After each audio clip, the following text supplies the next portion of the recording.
Welcome to this edition of Tourist Baseball Player Line. This is actually episode 2. I am Mike Dudas along with my co-host Nicholas Smecca. Hello, Nicholas. What's up? How's it going?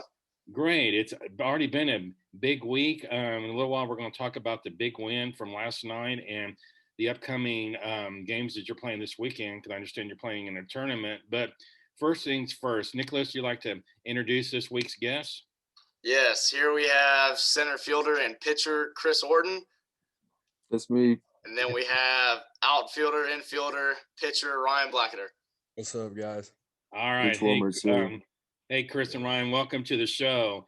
Let's get started. Let's start with Chris. Let's talk about your baseball career, academic career. So we'll just kind of get to know both of you guys first, and then we'll move in and talk about baseball, the game, and that type of thing. Chris, so you're a senior, correct? Okay, well, yeah, I'm a senior. I've been playing for too long to remember, since I was 5 or 6, probably. And I just fell in love with the game. Been playing my whole life. Been the biggest part of my life for that long. So it's just really important to me to get to play the senior season and do it with my friends for one last time. And walk us through, I know you've had some adversity in your life lately, so tell us about that. Yeah, as you can see there, I tore my UCL in my elbow, which is a pretty critical ligament regarding baseball. So that's kept me sidelined for a while, but this week, hopefully I'll get cleared to hit in games, help the team out more than what I've been doing. And before the show, you told me you're already cleared to run, correct? Yes, I'm cleared to run. I'm about 14 weeks post-op. Seems like a long time, but it really hasn't been that long. And I'll be able to hit this week. And tell us a little bit about the injury. So how did you know that you were injured? Well, I initially got injured during the summer, probably in July, when I was playing with my travel ball team. Mm-hmm. And I knew something was up. So I had a doctor's appointment, and he prescribed physical therapy, just regular physical therapy. So I'd been doing that for about 3 months. And when I went, everything was going fine. I was throwing. I played in a few games in center and was throwing well. And I came back to throw my first bullpen and just felt something that wasn't good. And had another appointment, another MRI, and I had torn it again. So, and when you said you felt something that wasn't good, was it like a tingling, or did your arm just kind of feel dead, or what was wrong? Well, hard to explain. it was a pop, but usually you don't want to tell people that. Like, if someone asks you that, you usually don't say that, because then that means that you tore something. But I mean, I already knew that. But so you had already previously felt that, right? Yeah. And physical therapy had gone well. It's just, I guess I rushed it back on the mound, which is what re-injured it. And then I had surgery in November for that. But it's been a pretty swimmingly process since then.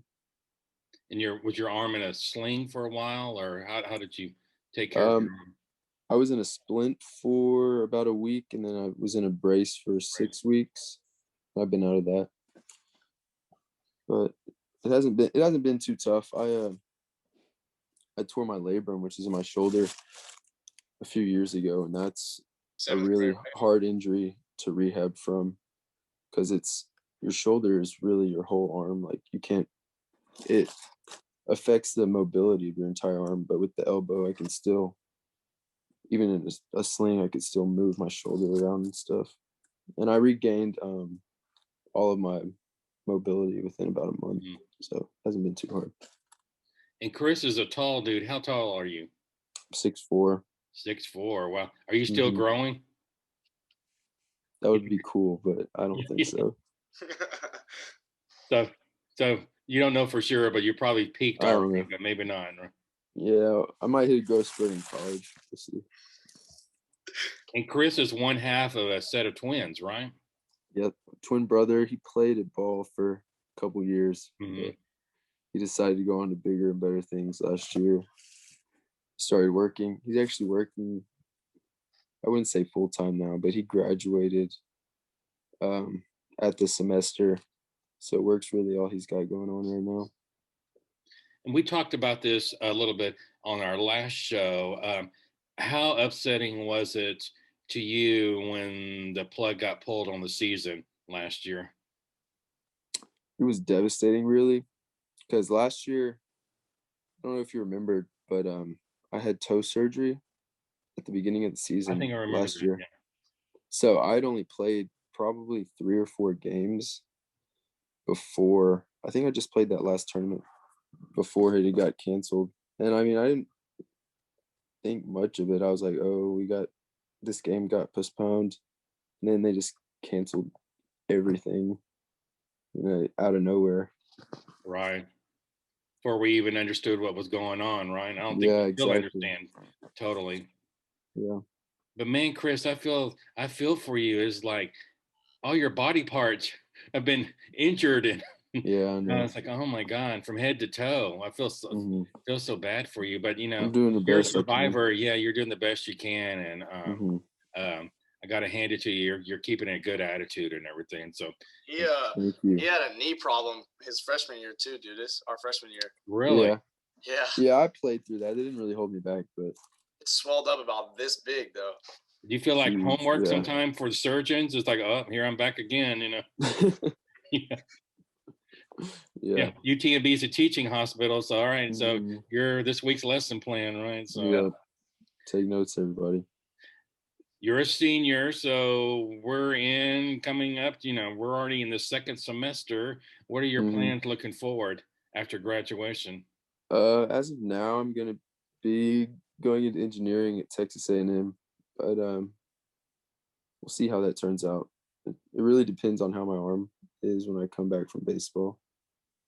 Maybe try and play in college, but I'm not sure right now. So you have A&M already kind of planned, but if baseball is still in your future, you may go somewhere else. Yeah. Yeah. Just Exactly. depends. hmm Well, I wish you the best of luck on all that. Thank you. Academic wise, let's talk about this school year. There's been challenges. We started all virtual, and then we started in back halftime, and now students have the option of being in person 4 days a week or staying total virtual. Class wise, what's your favorite subject?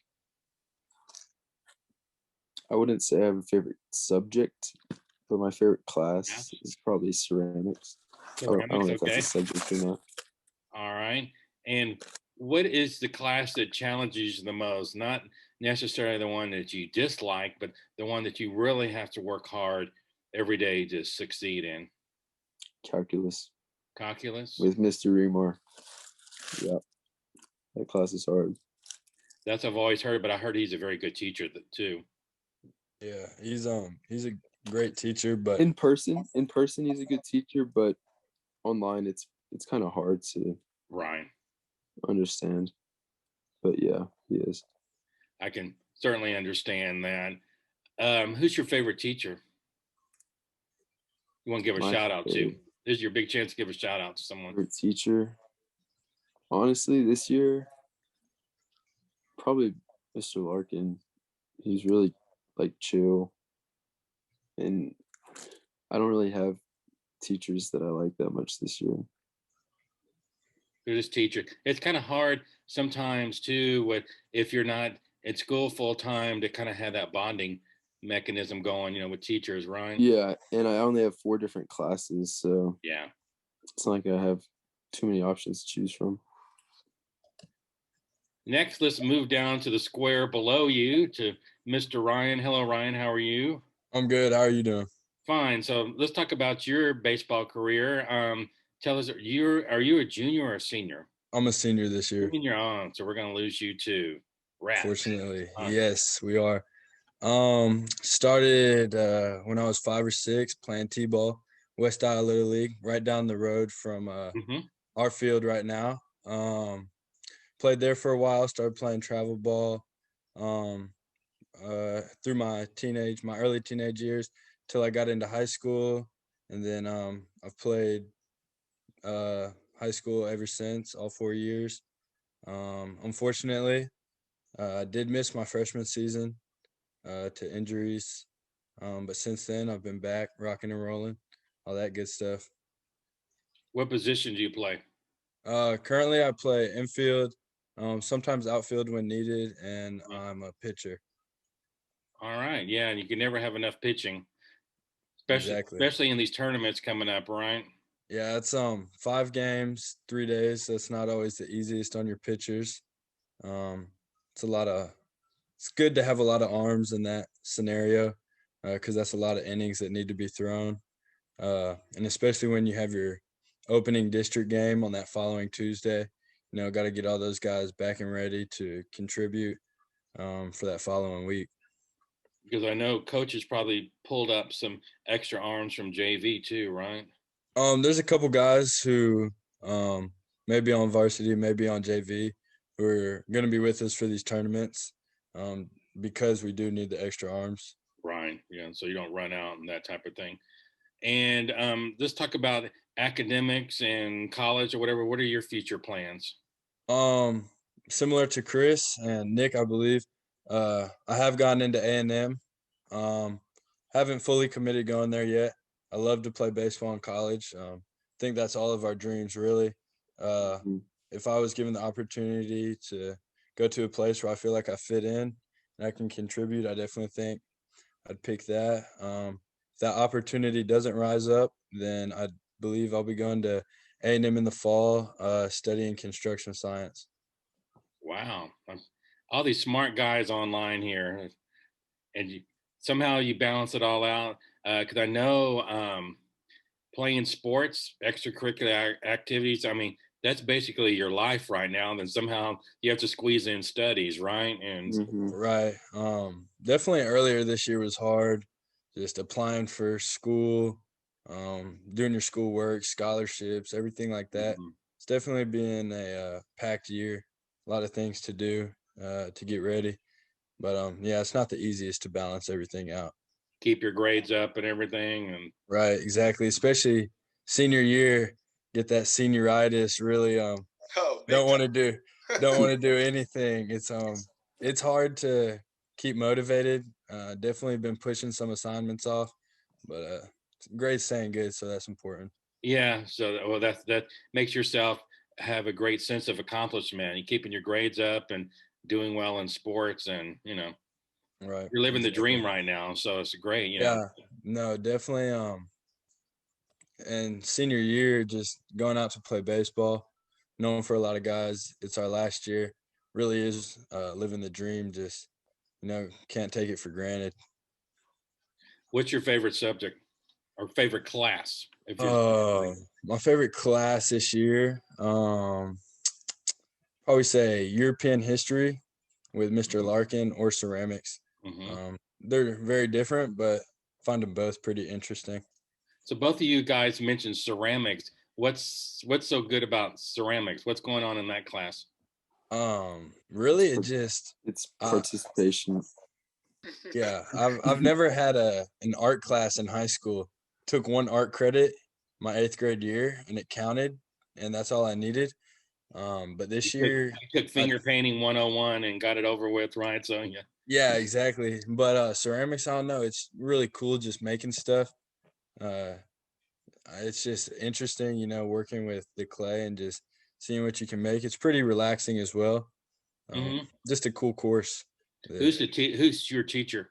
That's Miss Moore. She's a very cool person. Yeah, she's been at Ball High for many years, and yeah, that's what she said. She said she plans on staying there for a while too. So yeah, a lot of people will have her. Yeah, no one's more passionate about art than Miss Moore and Miss Lipo. They're very protective of their program. Oh, I believe it. I believe it. Did you notice, like during the first part of the year?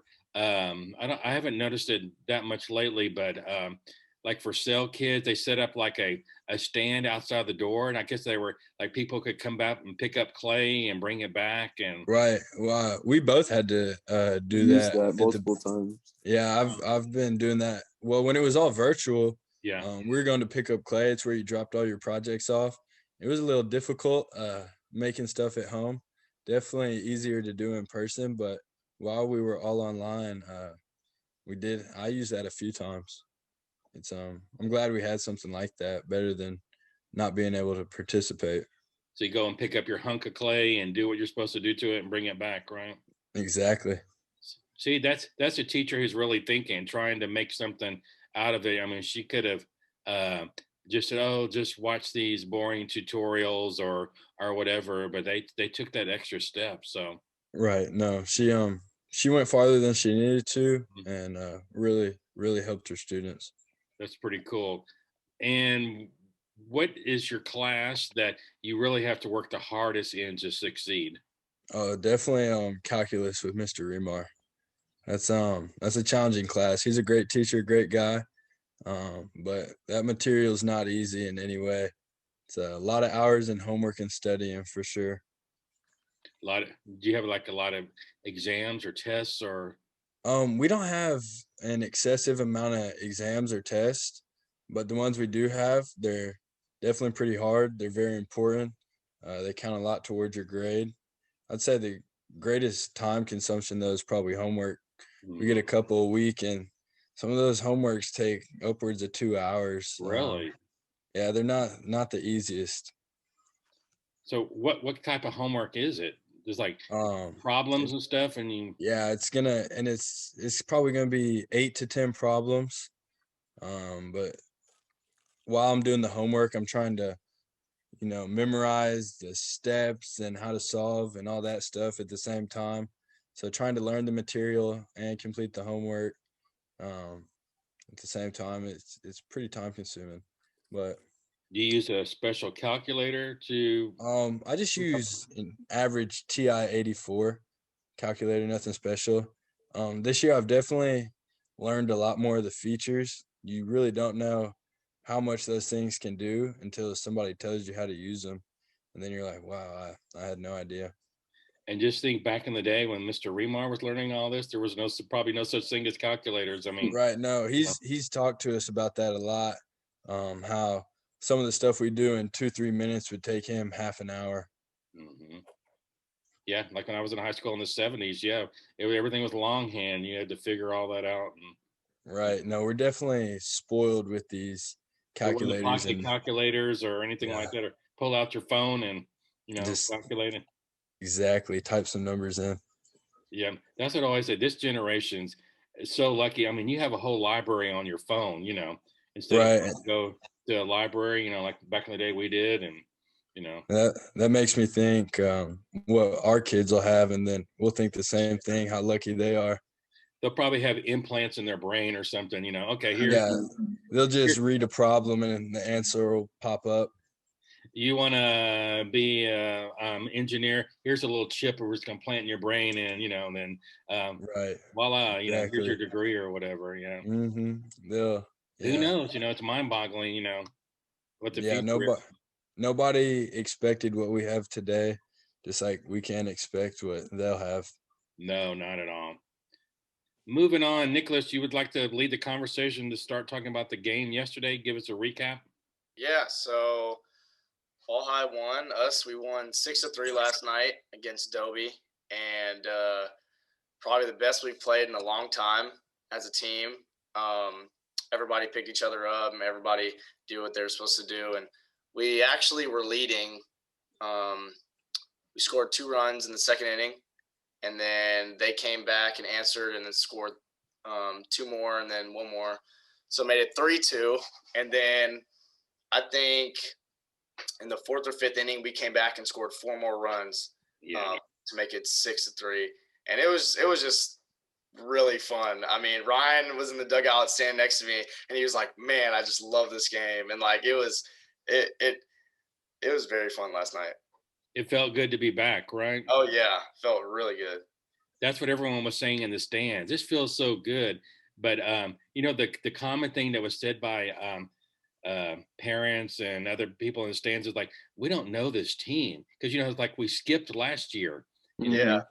So the team this year, a lot of it's made up of JV from 2 years ago. You know what I'm saying? So it's like we have to get to know the guys again.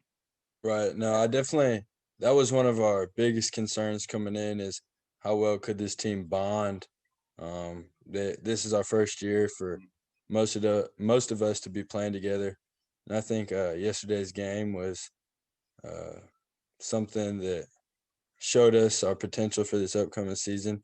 Really helped motivate a lot of the guys and answer their doubts and just prove a lot of people wrong. Any special highlights or shout outs from yesterday's game that you can think of? There were a lot of good things that we saw yesterday. Renard Simmons. Shout out to Renard. Renard Simmons had a great day. What do you have? 5 RBIs? Yeah, he had 4 or 5 RBIs. 5 RBIs, I think. Had some very major hits. Scoring a lot of guys. Helped contribute to that rally in the bottom of the 4th. Which really I feel like set the tone for the rest of the game. It's hard to come back from getting put 4 runs on in 1 inning. Breaks a lot of teams down, and I think it broke Dobie down a little bit. Really makes you lose motivation.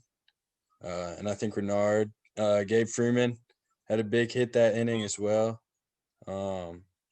Just a lot of guys did a lot of good things. We had good innings pitched from the 2 relievers, Maya Enriquez, Andy Ramos. They did great, shutting things down. I don't feel like there was one huge thing that anybody did, but a lot of good team things. Effort. Team effort. We're getting on base. That's a big key. We're getting on base a lot. Yeah, we've definitely struggled with hitting, but yesterday, whether it was the top half or the bottom half of the lineup, didn't really matter. Everybody was getting on. Everybody was hitting. They were producing. Just like Ryan said, Gabe got hit by a pitch, and then I believe a couple of at-bats later hit that double. And that when he got hit by that pitch, I mean, that's when it started. Everybody was having a rally, and it was really fun. Yeah, it was nice to see some of those outfield hits where the ball dropped, and I mean, there were some long, like shots in the gap and that type of thing. So those are always fun hits to watch. Yeah.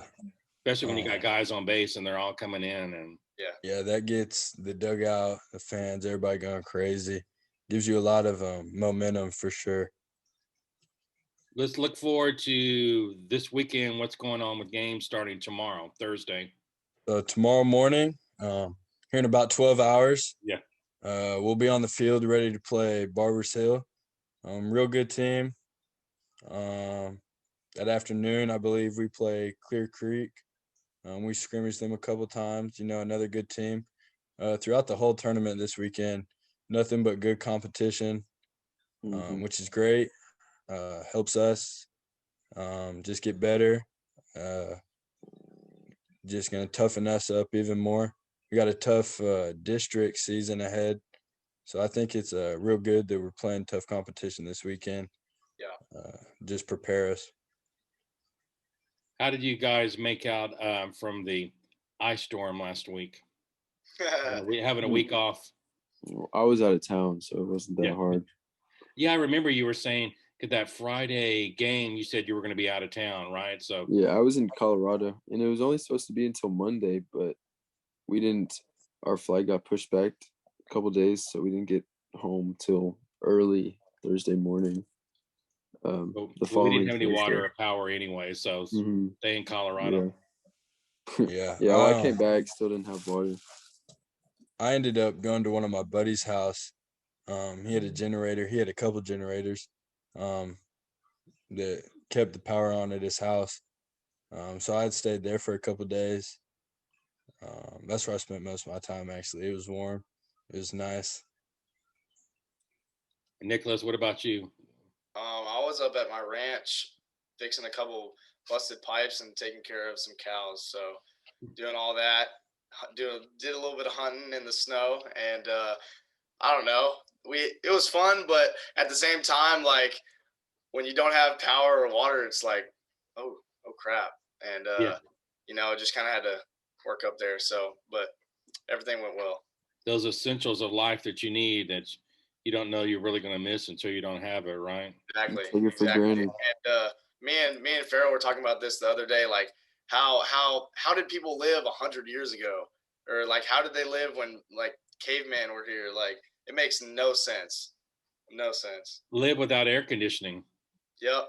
Yeah, it's gonna be a no for me. Yeah.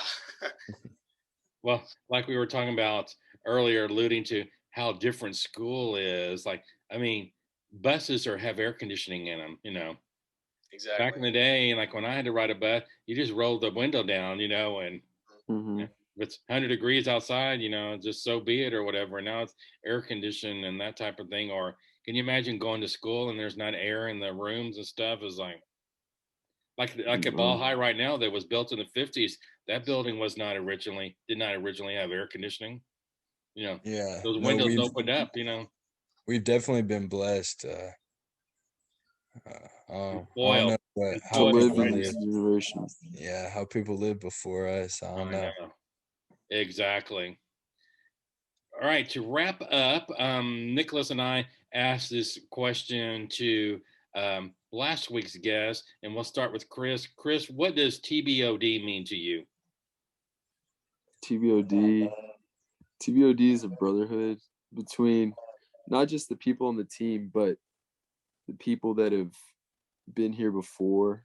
I think it was started probably 5 or 6 years back. I want to say Nick's brother was a part of the origination of it, but it's just a bond between everyone that's come through here that we have even after we're gone, and it's just important to share it with all my friends, everyone that's been here with me throughout. Ryan, what about you? Yeah, similar to what Chris said, I think TBOD means a little bit different to every person. It's definitely a family, something that, guys who were here before us, guys who will be here way after us, we'll all be part of one big family. It's something we can all relate to. And I think over time, it's definitely grown a lot bigger.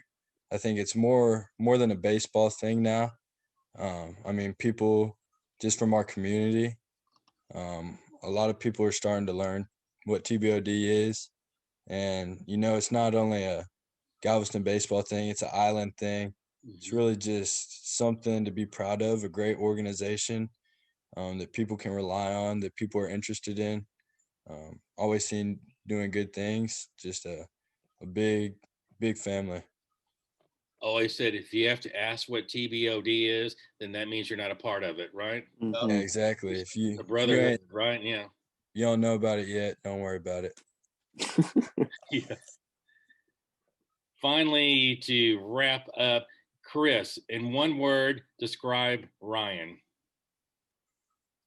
Ooh. Hey, be careful with this. Be careful. No pressure. Be careful. One be word. Careful. Be careful. Yeah, really think about Ryan in one word. What would it be? Self-absorbed.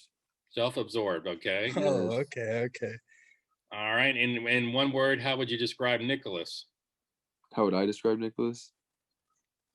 I'm sorry. How would I describe him? Yeah. I'm gonna give Nick team player. I'm gonna give Nick on this show anymore. Team player. Team player. Huh. Mm-hmm. All right, Ryan, this is your turn. Revenge back. How would you describe Chris in one word? Okay, I'm gonna take a little bit of time. Chris in one word. What is Chris?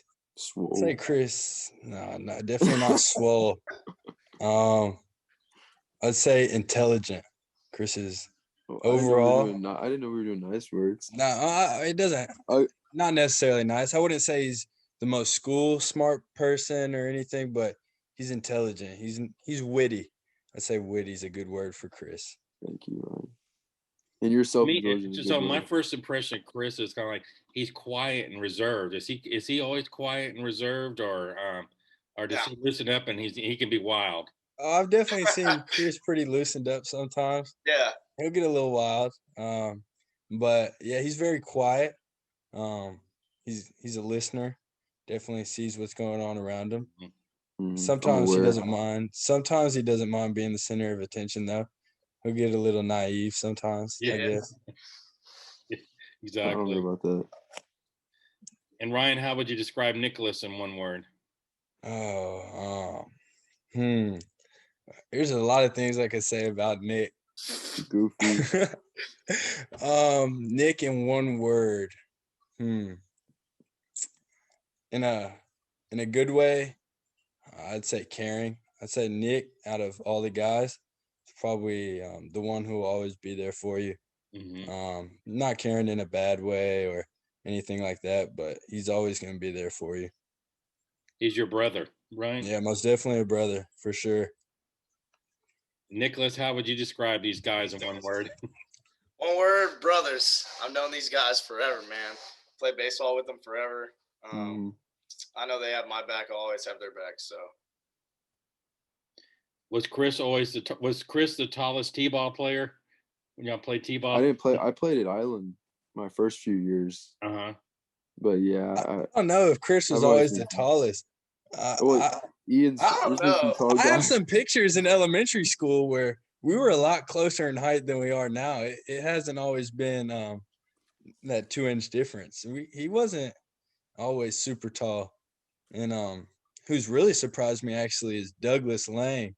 Douglas Lange. Yeah. He used to be pretty short. Now he's about 6'5", towers over all of us. About 2 years ago, he was probably like 5'9". Yeah, he was not that tall. He sprouted out of nowhere. Yeah, I saw him recently, and I took a double take. I go, who is that giant kid? With the long hair. He is. That's a new guy. Yeah, exactly. What positions does he play? First. He's a first baseman and a pitcher. Yeah, okay. Yeah. Those are probably two logical places, yeah. I large guess. guy at first and then pitcher, right? Yeah. Big guys. Anywhere else. Yeah, exactly. Yeah, big guys play first, third, and then slow pitcher. guys. Yeah. Doug's actually surprised me a lot. Oh yeah. I think I saw him beat Chris in a race yesterday, if I'm not mistaken. Me too. Hey, that's what I saw. Dude, Doug's pretty fast. That didn't happen. He's definitely quicker than he was last year, but I think Chris not to that extent. No, I think Chris wasn't fully prepared, and I'll race both of y'all. I'll race all three of y'all tomorrow. He can might have got Chris. Might have got a little closer. All right, yeah. Well, guys, thank you for your time, and much good luck this weekend in your tournament. So you just play tomorrow and Friday, correct? Yeah. One game Saturday. We have a single game on Saturday. One game on Saturday. Okay, so this is gonna be a full weekend then. Full weekend, full baseball. Well, that's good. You had your rest last week, so it's back to baseball. You, after those couple of days, after the ice storm event, you all went back to practice last Saturday, correct? Yep. We did. Yes. So how did it feel to get back in the game and back in that groove? We had like a 4.5-hour practice, so it was nice. Unconditioned. Yeah, my body felt good, but definitely got fatigued a lot quicker than I had. I think everybody kind of felt similar too. Good long practice got us prepared to come out and play some baseball. Yeah, yeah. I was glad that you all did that on Saturday because the danger is sitting out too long could result in an injury, right? Definitely.